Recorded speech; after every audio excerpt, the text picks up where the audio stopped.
नमस्कार दोस्तों, मेरा नाम मुकुंद उपाध्याय है और आप देख रहे हैं धर्म की आवाज़। दोस्तों, यह मंदिर जो आप देख रहे हैं, इस मंदिर को हर उस व्यक्ति ने देखा होगा जो वृंदावन आता है और वृंदावन में आकर के बिहारी जी के दर्शन करता है। जो वृंदावन ना भी आया हो वह भी इस मंदिर को वीडियो के माध्यम से, फोटो के माध्यम से, सोशल मीडिया पे इस मंदिर को जरूर उसने देखा होगा। देखने में यह मंदिर बहुत प्राचीन लगता है। क्या आप इस मंदिर के विषय में कुछ जानते हैं? इस मंदिर के अंदर कौन से ठाकुर जी हैं भी या नहीं है तो कहाँ है? यह मंदिर किसने बनवाया, कब बनवाया? यदि आपने इस मंदिर का इतिहास जान लिया तो यह मैं दावे से कह सकता हूँ कि जो भी विधर्मी आपको भ्रमित करते हैं कि मूर्ति पूजा नहीं करनी चाहिए, मूर्ति पूजा पाखंड है, मूर्ति का मतलब है मनगढ़ंत आकार। एक व्यक्ति अभी बोल रहा था कि मूर्ति का मतलब है मनगढ़ंत आकार। आश्चर्य की बात यह है कि उस व्यक्ति के मस्तक पर गौड़िया संप्रदाय का तिलक लगा हुआ था। वही गौड़िया संप्रदाय जिस गौड़िया संप्रदाय के भक्ति वेदांत स्वामी श्रील प्रभुपाद जी ने पूरे विश्व में हजारों मंदिर बनवाए और मूर्ति पूजा और सनातन धर्म का प्रचार किया। श्री चैतन्य महाप्रभु जी के शिष्य श्री रूप गोस्वामी, श्री सनातन गोस्वामी, उन्होंने वृंदावन में श्री गोविंद देव जी को प्रकट किया, श्री मदन मोहन जी को प्रकट किया। वह भी गौड़िया संप्रदाय से थे। जिस मंदिर की हम शुरू में बात कर रहे थे, यह वही मंदिर है जो कि सनातन गोस्वामी जी की कृपा से मुल्तान के व्यापारी रामदास कपूर ने बनवाया था। ठाकुर श्री मदन मोहन जी का यह प्राचीन मंदिर कैसे बना, अभी मदन मोहन जी कहाँ विराज रहे हैं, ऐसी क्या परिस्थिति आ गई जो कि श्री मदन मोहन जी वृंदावन छोड़ करके चले गए, यह सब जानकारी आज आपको इस वीडियो में हम विस्तार से बताएंगे, जो कि आपको खोजने से भी नहीं मिलेगी। तो दोस्तों, वीडियो को पूरा जरूर देखें, जिससे कि आप जब भी वृंदावन आएं तो इस मंदिर की चोटी को देखते ही आपको वह पूरा वृतांत याद आ जाए जो हम आपको आगे इस वीडियो में बताने वाले हैं, और भगवान के प्रति आपकी श्रद्धा और दृढ़ हो जाए। एक बार श्री अद्वैताचार्य महाप्रभु अपने माता पिता के स्वर्गवास के पश्चात बंगाल से चलकर गया पिंडदान करने आए थे। उसी बीच उन्होंने ब्रजधाम की भी यात्रा की। जब श्री वृंदावन धाम में आदित्य टीला के वट वृक्ष के नीचे विश्राम करते समय जब उनकी नींद लगी तो श्री मदन मोहन जी का दर्शन उन्हें प्राप्त हुआ। श्री मदन मोहन जी ने उनको स्वप्न में बताया कि आप स्वयं अंश स्वरूप सदाशिव हैं। मैं यहीं यमुना किनारे मदन मोहन गोपाल विग्रह स्वरूप में भूमिगत मिट्टी में दबा पड़ा हूँ। मैं कुब्जा सेवित विग्रह हूँ। कंस की जो दासी थी कुब्जा, वह मेरी सेवा करती थी। आतिताइयों के भय से मुझको यहाँ छिपा दिया था। अतः आप सभी ब्रजवासियों को इकट्ठा करो, मुझे सावधानी से यहाँ से निकालो और मुझको कहीं विराजमान करो। फिर क्या था, बड़े उल्लास में अद्वैताचार्य जी ने ब्रजवासियों को गांवों से बुलाया। उस स्थान की खुदाई कराकर वट वृक्ष के नीचे एक झोंपड़ी में श्री मदन मोहन गोपाल विग्रह स्वरूप को प्रतिष्ठित कर दिया और उनकी सेवा के लिए यहीं के वैष्णव ब्राह्मणों को नियुक्त कर दिया। कुछ काल रुकने के उपरांत श्री अद्वैताचार्य प्रभु तीर्थ भ्रमण के लिए निकल गए। अद्वैताचार्य जी के यात्रा से वापस लौटने पर पता लगा कि पुनः मलेच्छों के भय से ठाकुर जी को फूलों की झाड़ी में छिपा दिया गया है। अद्वैत प्रभु बड़े दुखी हुए। रात्रि में ही उन्हें फिर स्वप्न आया। श्री राधा मदन मोहन जी ने आदेश दिया कि यहाँ पर आगामी कुछ दिनों तक यवनों का आतंक रहेगा, इसलिए मेरी रक्षा चाहते हो तो कल प्रातःकाल मथुरा से एक चतुर्वेदी ब्राह्मण आएगा जिसका नाम परशुराम होगा। तुम निसंकोच मुझे उन्हें समर्पित कर देना। प्रातःकाल होते ही मथुरा से विप्र परशुराम जी आए। अद्वैताचार्य जी ने श्री मदन गोपाल जी को परशुराम जी को समर्पित कर दिया और अद्वैताचार्य जी वापस बंगाल लौट गए। समय बीतता गया। उसके काफी दिन बाद श्री चैतन्य महाप्रभु के शिष्य श्री रूप गोस्वामी और सनातन गोस्वामी, दोनों भाई बंगाल प्रांत के राजा हुसैन शाह का मंत्री पद त्याग कर श्री वृंदावन धाम आए। इन दोनों भाइयों में छोटे श्री रूप गोस्वामी पाद, जिन्होंने श्री गोविंद देव जी को प्रकट किया, और बड़े भाई श्री सनातन गोस्वामी पाद, जिनकी कृपा से श्री मदन मोहन जी सन 1590 ईस्वी में मथुरा से चलकर वृंदावन धाम पधारे। उन दिनों वृंदावन घनघोर वन था।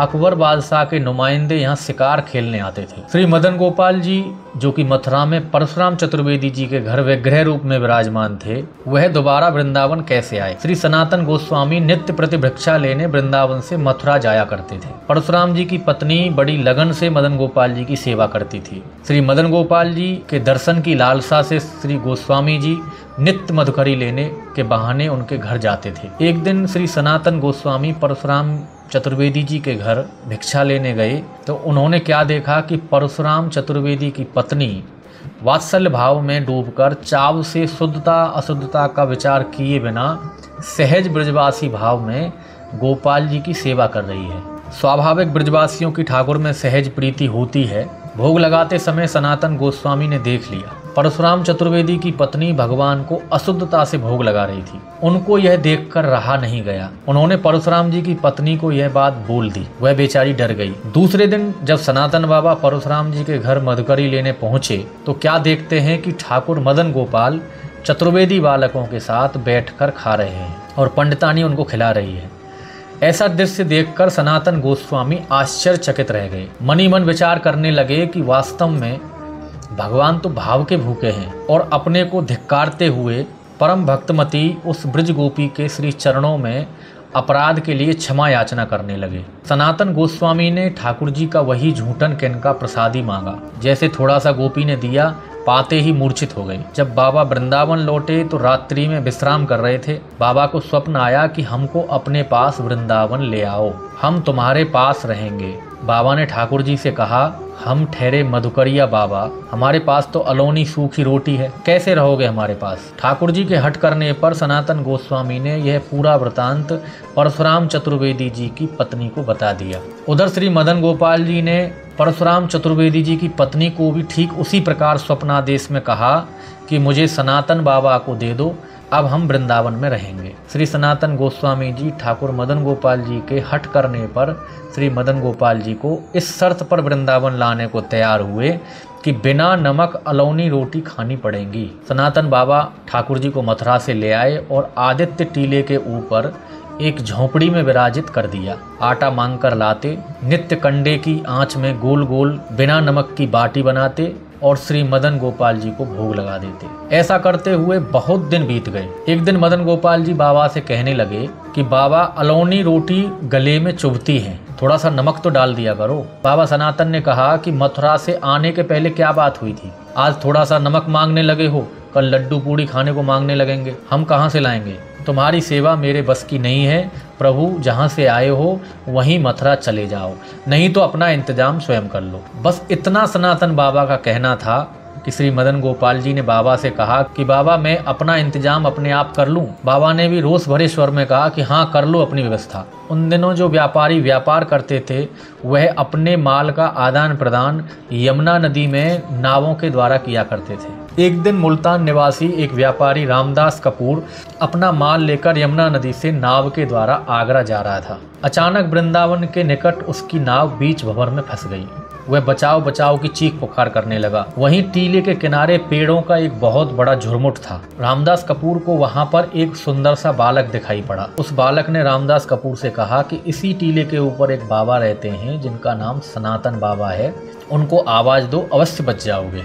रामदास कपूर मरता क्या नहीं करता, बालक की बातों पर विश्वास करके जोर जोर से सनातन बाबा बचाओ चिल्लाने लगा। चमत्कार यह हुआ कि देखते ही देखते नाव किनारे लग गई। रामदास के मन में आया कि जिनका नाम लेने से नाव किनारे लग गई, बाबा का दर्शन तो करें। उसने मन में सोचा कि बाबा ने बचाया है, इसलिए डूबा हुआ माल बाबा की सेवा में अर्पण करूंगा। जिनके नाम लेने से प्राणों की रक्षा हुई, माल डूबने से बच गया, यह पूरा माल मैं बाबा के चरणों में समर्पित कर दूंगा। नाव से उतरकर रामदास जब टीले पर गया तो ऊपर जाकर देखा कि एक झोंपड़ी में एक मूर्ति खड़ी है और बगल में एक साधु भजन कर रहे हैं।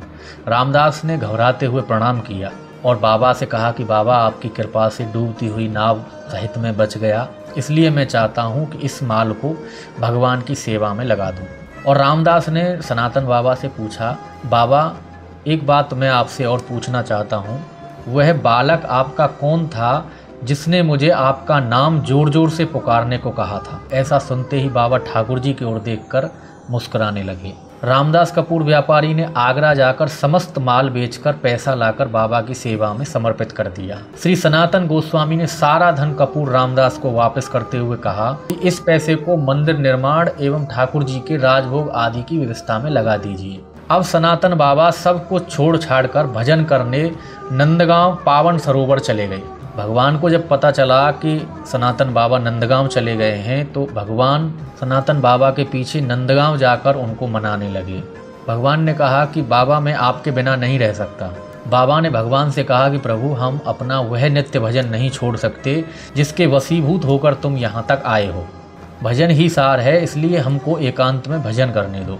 बहुत ज़्यादा ठाकुर जी के आग्रह पर करुण हृदय भक्त सनातन गोस्वामी जी को आना पड़ा। ठाकुर जी की व्यवस्था अपने से चलती हुई देखकर त्यागी वैरागी सनातन गोस्वामी जी जीवन पर्यंत भजन में बने रहे। यहाँ आज भी वर्षों से परंपरागत बाटी भोग लगता चला आ रहा है। एक बार विक्रम संवत 1597 के पश्चात गजपति राजा प्रताप रुद्र के पुत्र राजा पुरुषोत्तम देव ने श्री वृंदावन धाम में श्री मदन मोहन को अकेला देखकर उड़ीसा से 2 मूर्तियां भेजी। वही मूर्ति दाईं ओर ललता जी तथा बाईं ओर श्री राधा जी के रूप में विराजमान है। तभी से ठाकुर जी का नाम मदन गोपाल से बदलकर श्री राधा मदन मोहन पड़ गया। आतिताइयों के भय से श्री राधा मदन गोपाल जयपुर चले गए थे। आमेर नरेश राजा जयसिंह से करौली नरेश राजा गोपाल सिंह का परस्पर बड़ा घनत्व संबंध था। दोनों ही परम भक्त जाने जाते थे। अतः करौली नरेश राजा गोपाल सिंह मदन मोहन जी को सेवा दृष्टि से अपने यहाँ जयपुर से करौली सन 1725 से 1757 ईस्वी तक मांग कर ले गए थे। तब से अभी तक श्री मदन मोहन जी करौली के भक्तों से अपनी सेवा ले रहे हैं। तो दोस्तों यह जो वृतांत मैंने आपको बताया है यह उन्हीं मदन मोहन जी का मंदिर है। वर्तमान समय में श्री मदन मोहन जी जयपुर राजस्थान करौली में विराजमान है। तो दोस्तों जो लोग मूर्ति पूजा को मनगढ़ंत आकार बताते हैं, हम सब सनातनियों को ऐसे लोगों का विरोध करना चाहिए जो अपनी सस्ती लोकप्रियता पाने के लिए ऐसा अनर्गल प्रलाप करते हैं और हमारे देवी देवताओं के प्रति अभद्र टिप्पणी करते हैं। दोस्तों यदि वीडियो अच्छी लगे तो ज़्यादा से ज़्यादा शेयर करें। सनातन धर्म से संबंधित वीडियो देखने के लिए धर्म की आवाज़ यूट्यूब चैनल को आप सब्सक्राइब करें। धर्म की आवाज़ फेसबुक पेज को फॉलो करें। धर्म की आवाज़ इंस्टाग्राम को फॉलो करें। आज के लिए इतना ही। देखते रहिए धर्म की आवाज़। रहिए धर्म की आवाज़। धर्म की आवाज़ चैनल को सब्सक्राइब अवश्य